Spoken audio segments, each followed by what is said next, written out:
Aujourd'hui les gars,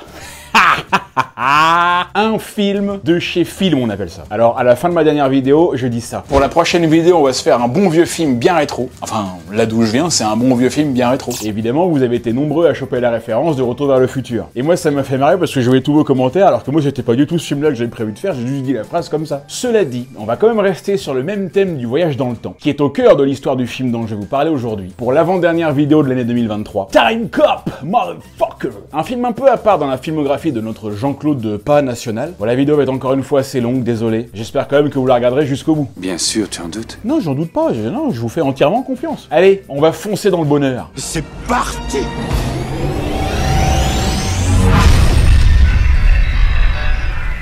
Bien, mesdames et messieurs, les fêtes s'approchent. Les fêtes approchent. Et si vous n'avez pas encore acheté tous vos cadeaux, laissez-moi vous parler de celui-ci. Car il ravira à coup sûr celui ou celle qui aura la chance de le recevoir. Le Overpen de Novium. C'est un nom qui est au moins aussi classe que le nom de Max Walker, le nom du personnage dans Time Cop. Si j'étais un personnage de film, je voudrais m'appeler Max Walker. Si j'étais un stylo, je voudrais m'appeler Overpen. Car que représente cet objet, si ce n'est pas la perfection? C'est une expérience d'écriture, car vous tiendrez entre vos mains le stylo le plus cool du monde. Laissez-moi vous représenter les trois modèles. Le classique édition en aluminium ou en titanium, un stylo qui se maintient à la parfaite verticale et qui permet un mouvement circulaire aussi fluide qu'hypnotisant. Vous pourrez aussi choisir l'Interstellar édition, en version standard en plusieurs couleurs, en or 18 carats ou même avec un petit fragment de météorite à l'intérieur. Mesdames et messieurs, je vous annonce qu'un sommet de beauté et de pureté absolue vient d'être atteint, car rien n'est laissé au hasard, pas même son angle d'inclinaison de 23 degrés et demi, en hommage à un tout petit point bleu pâle, perdu dans l'immensité de l'espace. Et bah pour tout ça, les créateurs ont reçu le prix du Time Magazine comme étant une des meilleures créations de 2022. Et enfin, pour achever cette recherche d'élégance et d'audace, le Future Édition, l'Overpen 3.0, incliné à 60 degrés, disponible en roller et en plume. Et si en plus vous utilisez le notebook disponible parmi les nombreux accessoires du site, l'expérience sera totale. Maintenant, je n'utilise plus que ça. Pour écrire tous mes projets, l'Overpen est à mon chevet. La feuille est vierge, j'attends que les idées émergent, que le meilleur de mes phrasés converge, pour dégager ma colère avec quelques vers et percer le grand mystère. L'écriture est une arme pour vaincre l'ignorance, un moyen d'expression visant l'intolérance, en saisissant les nuances, choisir le vocabulaire précis avec la pertinence. C'est un texte unique auquel on donne naissance. Je jette l'encre sur une feuille comme certains jettent l'encre à la mer. J'utilise l'Overpen et les cancres longs amers. Voilà l'expérience que vous aurez avec les Overpen. À l'approche de Noël, c'est quand même une très super idée de cadeau. Et avec le code PARSEC, vous aurez 10% de réduction et la livraison gratuite sur tous les Overpen du site. Profitez-en, il y en aura pour tout le monde. Merci beaucoup Novium d'aider cette chaîne en sponsorisant cette vidéo. Hey,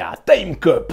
Ho ho ho ho ho. Ah, c'est parce que c'est bientôt Noël, j'essaie de faire le même rire que le Père Noël. Bah, j'ai déjà le bide, hein. C'est un film dans la filmographie de Van Damme qui est un peu spécial. Déjà parce qu'il n'y a pas beaucoup de baston. Hein. Van Damme, dans ce film-là, il file pas beaucoup de coups de latte. Il en file 2 ou 3 dans la baston au début quand il est chez lui, 2 ou 3 dans la baston à la fin quand il est chez lui, et puis sinon c'est tout, le reste c'est que du gun. Hein. Et en plus, ces bastons-là sont aussi loin d'être belles et impressionnantes et chorégraphiées que dans la plupart de ces autres films. Parce qu'ici, ce qui est surtout mis en avant, bah c'est l'histoire en fait. Dans Time Cop, on voyage dans le temps pour aller changer le cours de l'histoire. Et ça, dans un film, c'est toujours absolument casse-gueule à coup sûr. Putain, mais le nombre de trucs qui sont pas logiques dans ce film, il y en a au moins autant que sur la chaîne Le Point de Genius, et c'est pour dire s'il y en a. En fait, les problèmes avec le voyage dans le temps, voilà, on va pas en parler forcément maintenant, il faudrait une vidéo spécialement sur le sujet, et puis il y en a plein qui ont déjà été faites, hein. Notamment par Bruce de Y Penser, hein. Une vidéo qui date de 2015, mais qui est toujours très actuelle, regardez-la, vous apprendrez plein de trucs. Mais disons que, moi, ce que je retiens un peu de tout ça, c'est qu'il y a quand même un énorme paradoxe, c'est-à-dire une situation qui est à la fois possible et pas possible. Alors, en ce qui concerne les voyages dans le temps, en fait, il y a quasiment que ça, constamment. Avec notamment ce qu'on appelle les paradoxes du grand-père et les paradoxes de l'écrivain, hein, je sais pas si vous connaissez peut-être. Mais disons que, moi je trouve qu'il y a un problème qui peut pas être résolu, et qui fait donc que toutes les histoires qui mettent en scène des voyages dans le temps où on va modifier le passé ne peuvent techniquement pas exister. Vous savez pourquoi? J'en sais rien. Pourquoi? Bah, parce qu'à partir du moment où quelque chose a été modifié dans le passé, la nouvelle histoire qui s'ensuit a en fait toujours existé comme ça. On pourrait presque dire que ça ne s'est plus jamais passé comme avant, puisque du coup ça n'a jamais existé. La seule solution ou hypothèse qui pourrait faire que deux versions ont existé, et donc de raconter l'histoire et d'arriver à s'y retrouver un petit peu, c'est de créer plusieurs dimensions parallèles, comme dans Retour vers le futur 2, où Biff va dans le passé pour changer un truc, ce qui donne ensuite deux réalités différentes. Mais si on ne fait pas ça, et qu'on maintient une seule dimension constante, et du coup en fait ça devient plus possible de raconter raconter quoi que ce soit, puisque dès qu'on change un truc, l'histoire avec un grand H est effacée pour laisser place à la nouvelle, dans laquelle l'événement qui a conduit la personne à aller dans le passé pour changer quelque chose n'existe plus. Donc le gars n'a pas été dans le passé changer l'histoire, donc elle n'a pas changé, donc finalement l'événement existe, donc le gars peut retourner dans le passé pour changer l'histoire, etc., etc. C'est le paradoxe du grand-père. Et donc, à partir de cette logique-là, qu'est-ce que tu veux raconter en fait? Eh bien, regardez Time Cop et vous le saurez. Time Cop, c'est un peu un mix de Terminator et Demolition Man, tu vois. Deux films où il y a aussi question de voyage dans le temps. Alors, Demolition Man, pas vraiment, mais on va dire un peu. Ça n'a rien à voir avec Terminator? Non. Et ça n'a rien à voir avec Demolition Man non plus? Non. Bah pourquoi tu dis ça? Je sais pas, écoute, je trouvais que ça faisait bien. Time Cop est le plus gros succès commercial de la carrière de Van Damme. Déjà, ça se pose là. On en parlait partout à l'époque, on en a même parlé au Club Dorothée, les gars. Time Cop, le nouveau film de Jean-Claude Van Damme. Ouais. Et nous sommes carrément allés le rencontrer. Regardez. Hello, Jean-Claude Van Damme. Bonjour au Club Dorothée. Et ça nous rajeunit pas tout ça. Time Cop est sorti en 1994 et est réalisé par Peter Hyams, un type qui a pas fait que des chefs-d'œuvre, la preuve. Bon, c'est un type qui kiffe quand même un peu la science-fiction parce qu'il a réalisé en 78 Capricorn One. Ça raconte l'histoire d'astronautes qui vont aller sur Mars, sauf qu'en fait ils vont pas y aller et le gouvernement va mentir à tout le monde en disant qu'ils y sont allés. Ensuite, il a aussi réalisé Outland, Loin de la Terre, avec Sean Connery, dont l'action se déroule sur Io, l'un des 4 plus gros satellites de Jupiter. J'ai fait une vidéo là-dessus. Il a aussi réalisé 2010, l'année du Premier Contact, qui est la suite de 2001, l'Odyssée de l'espace. J'ai jamais vu ce film, mais apparemment il paraîtrait qu'il est pas si nul que ça. Et Peter Hyams kiffe bien l'action aussi, puisqu'il a réalisé La Fin des Temps avec Schwarzy, et surtout 3 films avec Van Damme. Time Cop, donc, Mort Subite, que je kiffe grave et qui est considéré comme l'un des meilleurs films de Jean-Claude Van Damme, et que Hyams a réalisé dans la foulée, juste après Time Cop. Vu que le film avait été un succès, on lui a dit de tout de suite faire un autre truc. Vite, reprends Van Damme, faisons un autre, un peu différent, mais pareil, faisons tout de suite un autre. C'est un peu une sorte de Die Hard avec du hockey sur glace. Et plus récemment, Enemies Closer, sorti en 2013, directement en vidéo en France d'ailleurs. Je l'ai pas vu et entre nous ça a l'air un peu bidon. Et c'est dommage parce que je sais pas vous, mais moi Jean-Claude Van Damme c'est pas compliqué, je l'aime. C'est tout, y a pas d'autre mot, je l'aime, c'est l'homme de ma vie. Je croyais que c'était Tom Cruise l'homme de ta vie. Ah oui c'est vrai, bon je change, c'est Tom Cruise. Alors déjà non, parce que Tom Cruise et Jean-Claude Van Damme c'est les hommes de ma vie à moi. Bah oui mais c'est qui alors l'homme de ma vie? Bah moi. Ah oui c'est vrai. Bon Jean-Claude, pas trop besoin de vous le présenter, une icône, une légende, un guide, la traduction exacte étant le guide. Pour moi JC, il a aucun défaut. Vraiment, merci du compliment.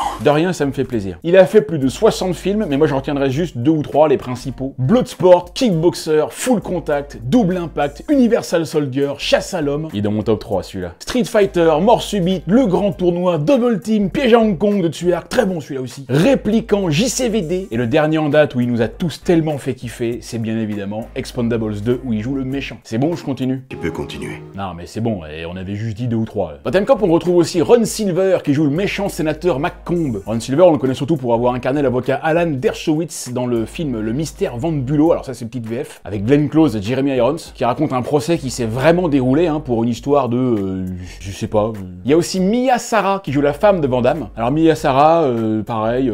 Et il y a aussi Gloria Ruben, voilà. Pur casting quoi. Ah mais grave, ça vend du rêve. Alors ce que je savais pas et que j'ai appris en écrivant cette vidéo, c'est que le film Time Cop est adapté d'un comic qui s'appelle Time Cop, A Man Out of Time, créé par Mike Richardson, le type qui a créé les éditions Dark Horse Comics, qui nous a donné notamment Hellboy, Sin City, les comics Alien ou encore The Mask. Eh oui, vous savez peut-être pas, mais le film The Mask est lui aussi adapté d'un comic. Alors l'histoire du film Time Cop est très différente de l'histoire du comic, mais le personnage s'appelait déjà Max Walker. Et d'ailleurs c'est marrant parce qu'il avait une sorte de paire de lunettes sur les yeux, parce qu'en général c'est plutôt là qu'on les met, que Van Damme ne porte pas dans le film, mais qui ont été repris sur la jaquette de Time Cop, le jeu vidéo sorti sur Super NES en 95, et qui est évidemment nul à yiche. Par contre, si vous voulez jouer Max Walker dans un bon jeu vidéo, chopez Broforce les gars. Un jeu que j'adore, j'y joue en ce moment avec des potes. On incarne tous les personnages les plus badass du cinéma d'action américain. Et ils sont tous là, vous les reconnaissez tous, j'en suis sûr. Et parmi eux, il y a Max Walker qui s'appelle Time Bro. Allez, on lance le film. Jean-Claude Van Damme, Time Cop, ta gueule. Et on se retrouve donc immédiatement en Normandie. Mais t'as pas fini avec la Normandie, sérieux? Bah quoi, je suis désolé, ça peut être... Comment tu sais que c'est pas en Normandie? Bah parce qu'il y a écrit Gainesville en Géorgie. Ah oui, effectivement, oui. Ouais, d'accord.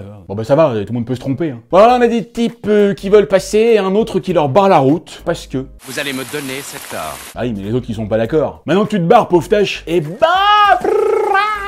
alors évidemment tout de suite, c'est chelou, puisqu'on est en 1863, et que pendant la guerre de sécession, pas sûr que les mecs avaient des guns de ouf automatiques avec vision laser, grille-pain et iPod en mode le gun de ouf dans le flic de Beverly Hills 3 là. Tellement ouf qu'il te lance même des filets de patates. Donc manifestement, ce brave monsieur n'est pas de cette région et encore moins de cette époque. C'est un voyageur du temps qui vient chourer de la thune dans le passé. Je sais pas bien ce qu'il va pouvoir payer dans le futur avec de la vieille monnaie comme ça quoi. Il va se pointer dans un magasin, il va filer sa thune et le vendeur il va lui dire « Mais je ne veux pas vos vieilles pièces pourries !» Elle entraîne pas ici, on passe direct en 1994 avec des mecs en cravate qui se réunissent pour savoir quelle loi ils pourraient bien créer pour niquer le peuple encore plus que tout ce qu'ils ont déjà fait auparavant. C'est un conseil des ministres normal, quoi. Et si on obligeait les gens à venir nous filer leur pognon directement chez nous, hein, dans notre boîte aux lettres? Ils nous déposent un chèque, hein, tu vois, on peut commencer demain. Hein. Pourquoi partir de demain, maintenant que l'idée est lancée? Et là, il y a un gars qui leur dit qu'ils vont pouvoir gagner encore plus de fric avec le voyage dans le temps, car il est désormais possible de retourner dans le passé. Hein? Eh ouais, c'est un truc de ouf. Et il leur explique comment ça marche. On ne peut aller dans le futur puisqu'il ne s'est pas encore produit. Alors, pause. Déjà? Oui, déjà, oui. Parce que là, évidemment, je veux dire, qu'est-ce qu'on en sait que le futur, il n'est pas déjà passé? Enfin, je veux dire, il s'est pas déjà produit. Qu'est-ce qui prouve que là, maintenant, aujourd'hui, on est au maximum, si je peux dire ça comme ça, du temps et de ce qu'on a déjà vécu? Quand tu vas dans le passé, tu vois des mecs qui pensent qu'ils sont dans le présent et que le futur, c'est pas encore produit, alors que si. Donc là, si ça se trouve, nous, on est pareil. Demain, on peut voir un mec débarquer du futur, alors que nous, on pense que pour l'instant, le futur, c'est pas encore produit. Enfin, ça dépend de quel futur on parle. Mais... oh, c'est chiant tout ça, putain. Et là, le mec leur explique que ça y est, c'est maintenant, là, il faut y aller, là, il faut sauter sur l'occasion. Sinon, c'est les autres qui vont le faire. Alors, imaginez que les Russes arrivent à le faire avant nous. Imaginez qu'ils remontent le temps pour aller niquer nos arrière-arrière-grand-mères. Ah bah demain on parle tous russe les gars. On va vous faire des blinis et danser la polka. Remonter le temps est le meilleur moyen de s'approprier de l'argent. Sauf que remonter le temps pour changer les trucs, ça peut avoir des effets dévastateurs sur le présent. C'est pour ça qu'il faut créer un service qui va s'occuper de contrôler les voyages dans le temps. La Tech Time Enforcement Commission. Et c'est ce mec-là, Matuzak, qui va gérer l'équipe. Ce personnage est important. Sauf que ça coûte du pognon. Et c'est ce que lui est venu demander au sénateur. Je trouve que ça ressemble à ce bon dieu de programme de la guerre des étoiles. Alors, je vous arrête tout de suite, pas du tout. Ça n'a rien à voir. Dans la guerre des étoiles, je te dis, y a pas de voyage dans le temps. Hein. Putain, tous ces gens qui parlent de ce qu'ils connaissent pas, là, ça m'énerve, moi. Ah, mais moi, j'en fréquente, hein. J'ai des potes, ils font que ça tout le temps. Ah, je vous jure, c'est usant à force. Et celui qui se propose de prendre les commandes du programme, c'est lui, le jeune sénateur McComb. Il a une bonne gueule d'enfoiré, celui-là. Je suis sûr, avant, il était roux. Bien, on se retrouve maintenant dans un centre commercial, en compagnie d'une bien charmante demoiselle qui se promène et qui s'arrête devant une boutique d'horloges. Serait-ce un clin d'œil au thème du temps? Non, absolument pas, ça n'a rien à voir. Ah, si seulement on avait le temps.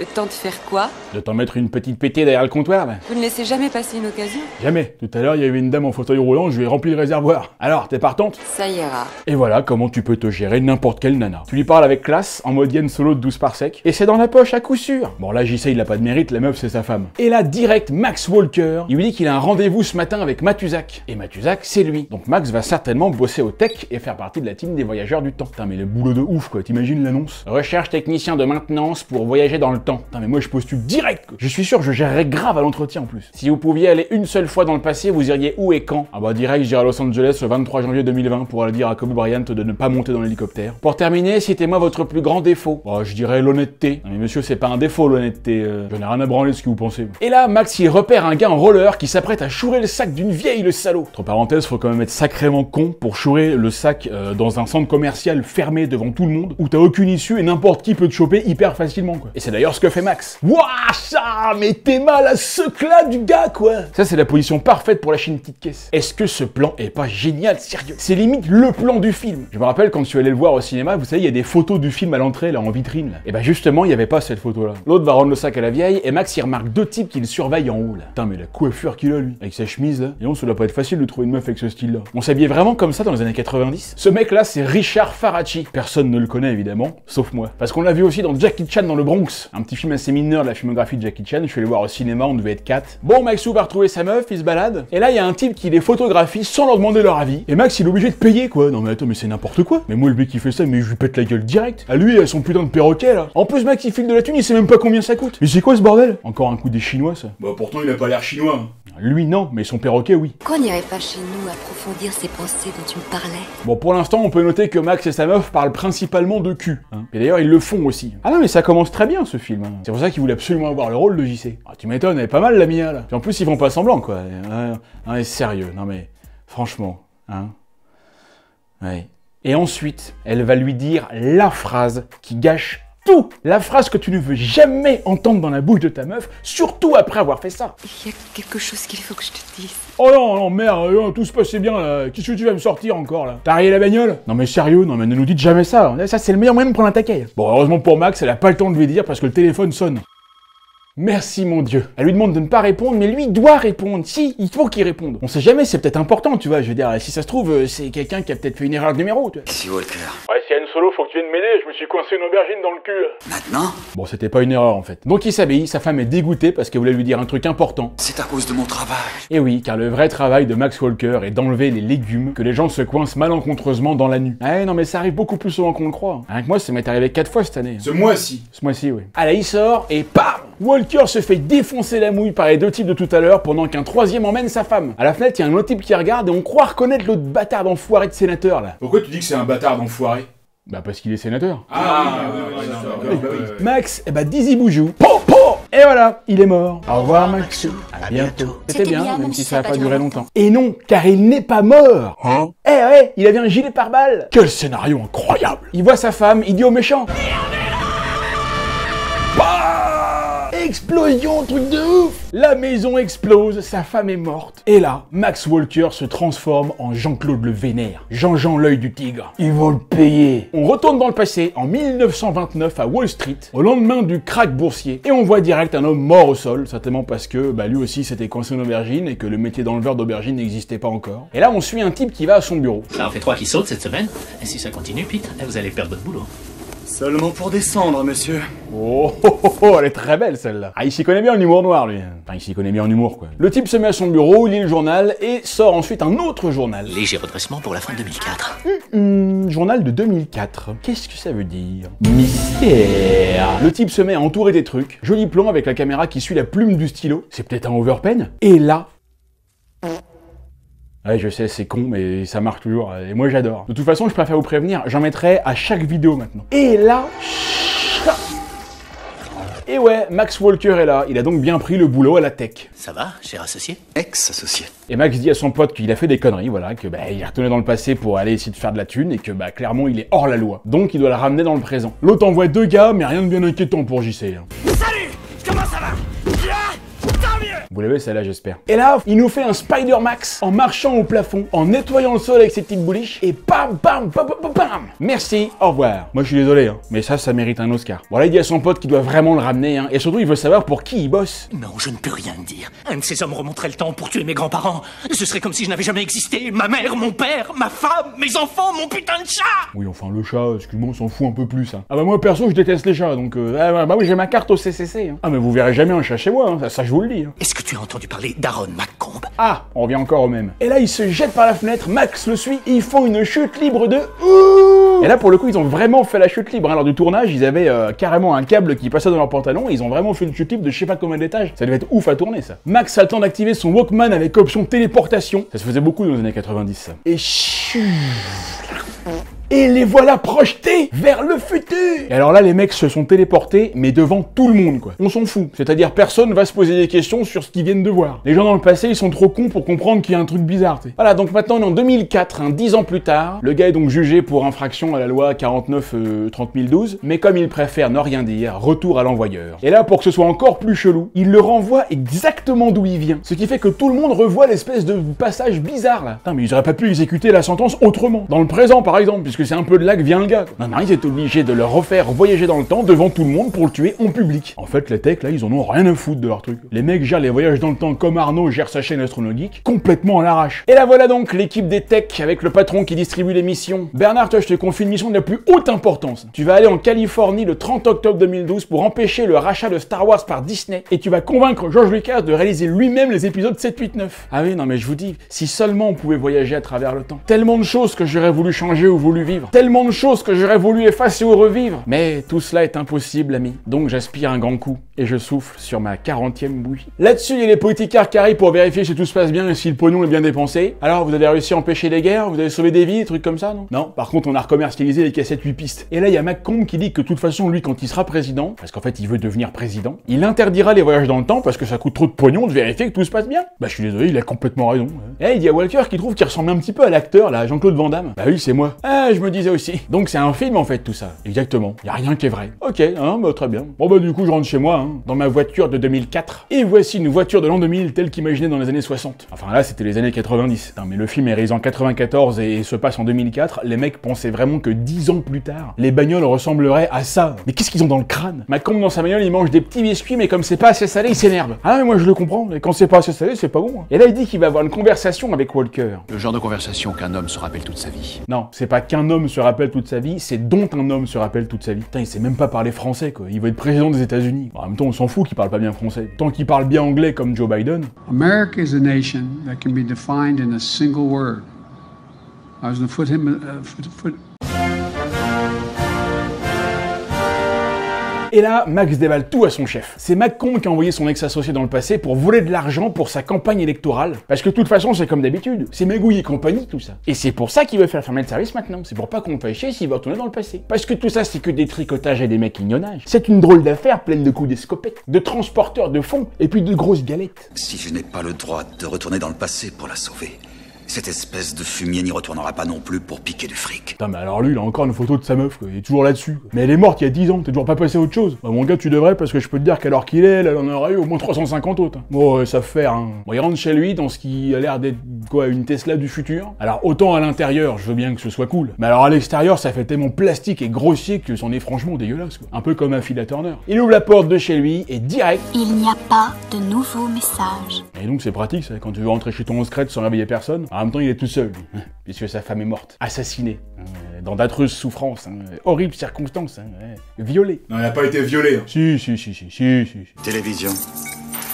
Cassette vidéo. Ouh là là. Les mecs voyagent dans le temps, mais ils utilisent encore des cassettes vidéo, quoi. Bon, là, on a la séquence classique du type qui regarde encore et encore une vidéo d'une personne qui lui est chère et qui a disparu en récitant les paroles pour qu'on comprenne bien qu'il l'a regardé des dizaines de fois. On a déjà vu ça aussi dans Minority Report, et dans d'autres films encore que j'ai oubliés. Moi, ça me le fait ça avec toute la filmographie de Mia Khalifa. Ah, je connais chaque dialogue de chaque vidéo par cœur. De toute façon, moi, je regarde toujours les films porno jusqu'à la fin. Je veux savoir s'il se marie. Et donc voilà, il s'endort, avec la télé allumée. Super. Ça m'énerve les gens qui font ça, sérieux. Ma meuf, elle fait tout le temps ça. Elle s'endort avec la télé allumée. Et qui c'est qui paye l'électricité après? Ah ouais, mais c'est Bibi. Éteignez la télé, putain. Ça tue les ours polaires dans les eaux. Il n'y a pas de nouveaux messages. Ah, bah finalement, ça sert à quelque chose, ce truc-là. Parce que Max, il évite un coup de taser de justesse, parce que là, il y a des mecs chez lui, là. Et ils sont pas venus pour estimer les meubles. Et là, baston, c'est aparté. Enfin. Ah ouais, on a failli attendre, hein. Max se retrouve en calbar. Il explose la tête d'un mec sur des haltères. Parce qu'il y a des haltères dans sa chambre. Bah remarquez, moi aussi, hein, regardez. J'en ai un, moi. Oh, le bâtard. Oh, moi aussi. Oh, putain, non. Peut-être plutôt prendre celui-là, là. 500 grammes. Ah non, mais je suis un ouf, moi. J'ai eu peur. Et cha. Vous avez vu, JC, il bouge pas son couteau, en fait. Et l'autre, il attaque son couteau. Et du coup, bah, puisque t'es bidon, bah tiens, mange-toi ça va te réveiller. Max, il a fait tomber son pot à eau. Ouais, moi, j'appelle ça un pot à eau. L'autre recharge son taser. 50 000 volts, connard. Tu vas t'éclater. Ah ouais? Tu connais pas Jean-Claude, toi? Parce que là, Max évite le taser en faisant le grand écart entre le buffet et le mur, un pied sur la planche à découper, l'autre dans le grille-pain. Il est trop fort, ce Jean-Claude. Et l'autre, bah, il se fait électrocuter à cause de l'eau du pot à eau. Et voilà.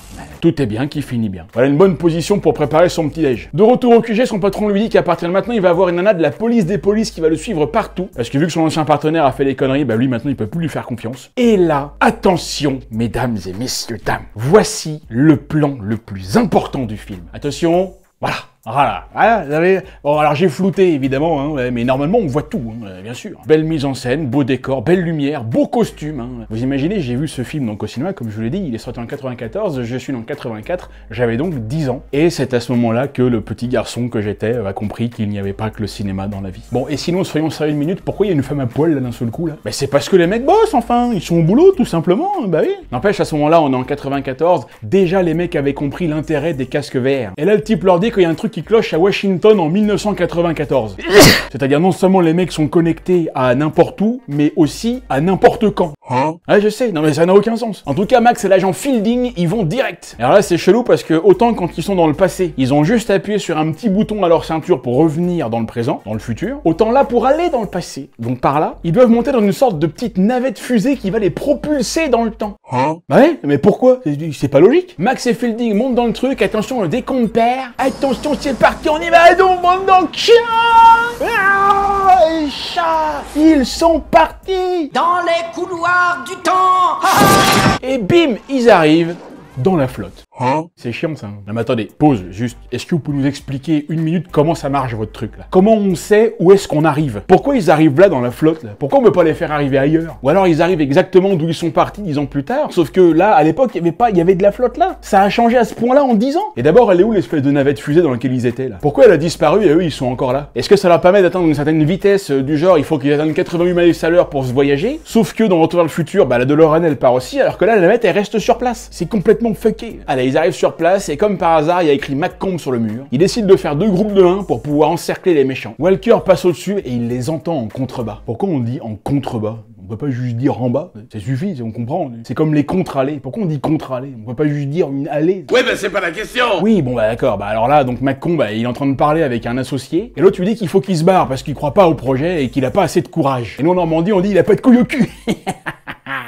Bâtard, t'es mort. Et donc le gars là, Parker, il propose un gros chèque à McComb pour qu'il se barre. Sauf qu'à ce moment-là, il y a les Ghostbusters qui débarquent, ainsi que le McComb du futur. C'est pas si mal foutu leur délire là. Le concept, j'aime bien. Si j'étais toi, je ne toucherais pas ce chèque. Ah, McComb remonte le temps pour essayer de changer l'histoire et de se faire un max de pépettes. Mais quelle espèce d'ordure, sérieusement. Même c'est incroyable de faire ça en vrai. Et est-ce qu'en même temps, on ferait pas tous exactement la même chose, ça? Et là, celui du futur, il fait... Non, ne me touche pas. Les mêmes personnes ne peuvent occuper le même espace. Il parle de la bagnole, non? Mais non, il parle d'être au même endroit au même moment. Bah pourquoi? Qu'est-ce que ça peut faire que t'occupes le même espace en même temps? Même si t'es la même personne, tu restes 2 corps différents, tes corps ils sont faits de chair et d'os, tu vois, tu peux pas te rentrer dedans. Ah là, ils t'ont inventé le truc, mais certainement le plus idiot de tout le film. Et en même temps, vous allez voir, ça va être marrant après. Et là... On ne bouge plus. Et ouais, il est là le Maxou, toujours dans les bons coups. Par contre, il est un peu con parce qu'il est pont de haut, comment il va faire pour descendre dans le pointon, quoi? Comme ça. Ah bah ouais, tout simplement.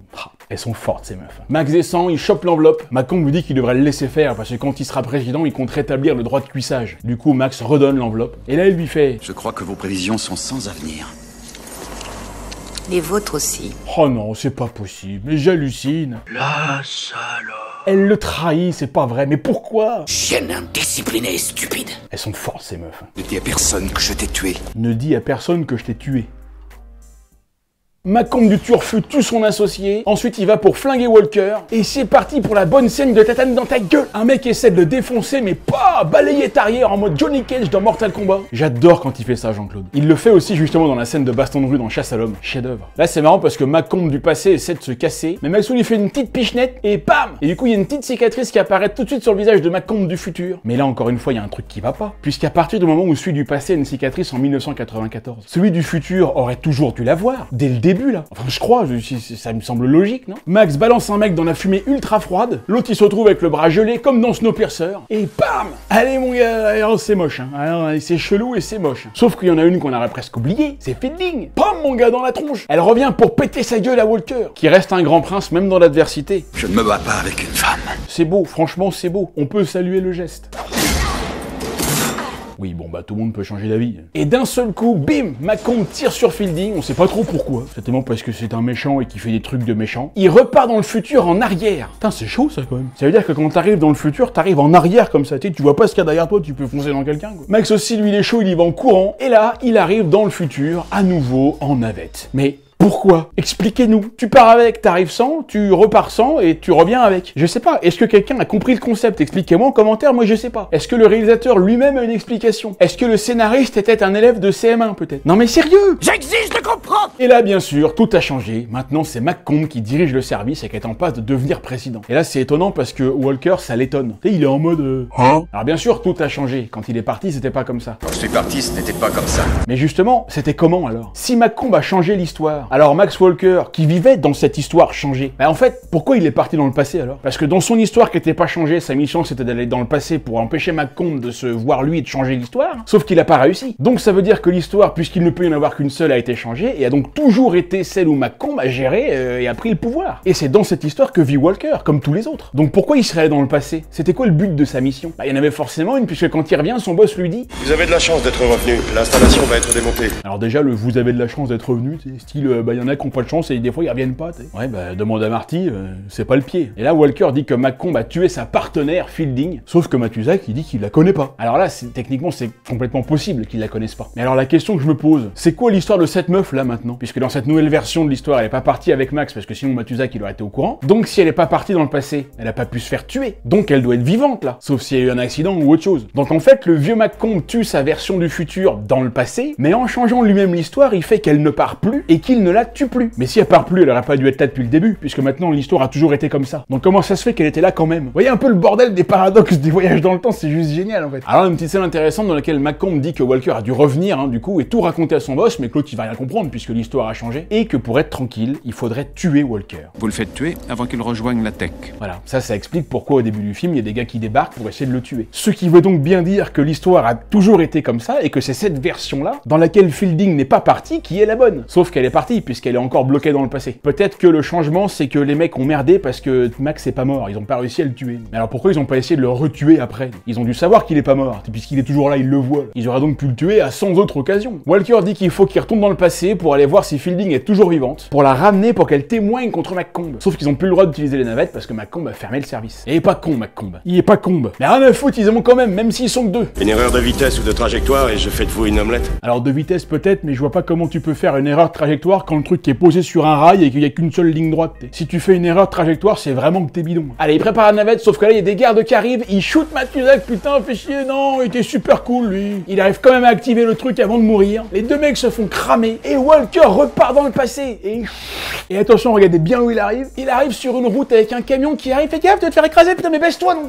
Ah là là là. Hey. J'adore le cinéma. Bon, évidemment, on ne sait absolument pas pourquoi il arrive là, parce que là, il repart exactement au même moment. Au pire, il est parti 1 ou 2 jours après la première fois qu'il est parti, quoi, quand il est arrivé dans l'eau. Donc ils ont pas pu construire une autoroute en 2 jours. Donc la théorie qui dit qu'ils arrivent au même endroit que d'où ils sont partis dans le temps, ça marche pas. Donc en fait, c'est hyper dangereux, quoi. T'arrives dans un truc où ça se trouve, tu peux te faire écraser en 2 secondes, quoi. En fait, c'est vraiment géré à l'arrache leur système. Encore une fois, on se fout complètement de savoir où est passée la navette. À mon avis, c'est un coup de magnéto. Bon, ça n'a rien à voir, c'est pas du tout le même film. Walker retrouve Fielding à l'hôpital, elle est pas morte. Il lui dit qu'il doit prouver son existence et ensuite il doit la ramener pour qu'elle témoigne contre McComb. Il lui dit qu'on vient de lui faire une prise de sang, donc il a juste à aller choper le sang et puis voilà, pour prouver qu'elle existe. Il trouve l'échantillon et qu'est-ce qu'il voit aussi à côté? Le nom de sa femme qui est enceinte, mon gars. Eh ouais, ma gueule, ta meuf était pleine, elle allait pondre. Ça t'embouche un coin, monsieur, j'y crois pas, Mustapha. Il revient voir Fielding, mais elle est morte. On l'a tuée. Et ils sont là, les deux mecs, toujours les mêmes. Walker les poursuit, mais il arrive trop tard parce qu'ils ont pris l'ascenseur. Ah bah, c'est raté. Walker décide d'aller voir sa femme au centre commercial, évidemment, elle hallucine un peu. Putain, mais qu'est-ce qui t'est arrivé? T'as passé une semaine en Belgique, pourquoi t'as cette gueule-là? Seulement, il a pas le temps de lui expliquer parce que les autres, ils les ont vus. Ils vont se cacher, et là, il lui explique. Vous n'êtes pas Max.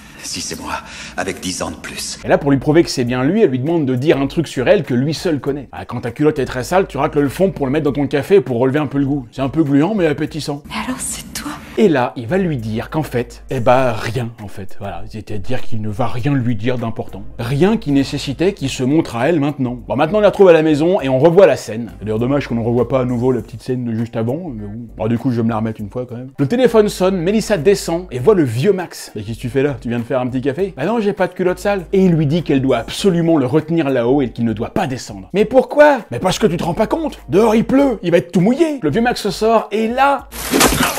Surprise, enculé! Et ouais, cette fois c'est Walker qui fait la surprise. Sauf que les autres arrivent pour le flinguer, mais lui va se cacher dans le jardin, ayant pour effet que les autres vont chercher l'autre Max dans la maison. Vous avez vu, je change, je dis plus du coup, et je dis d'autres trucs. Il y en a un qui veut le trouver tout de suite, puisque Melissa s'est réfugiée sur le toit en ayant bien pris soin de laisser la porte ouverte, pour bien qu'on sache qu'ils sont passés par là. Mais quelle idée de con ça encore. Aller sur le toit pour se retrouver complètement au piège, puisque quand les mecs t'auront trouvé, tu pourras plus aller nulle part. Sauf que t'inquiète, Van Damme est pas aussi con que ça. Parce qu'il était là, caché, tapis dans l'ombre, et bam, en pleine gueule. Allez, il fait descendre Melissa, et il remonte encore plus haut sur le toit. Mais pourquoi qu'il monte sur le toit complètement tout en haut là? Mais redescends, qu'est-ce que tu veux foutre là-haut? Et quand il arrive là-haut, pam pam!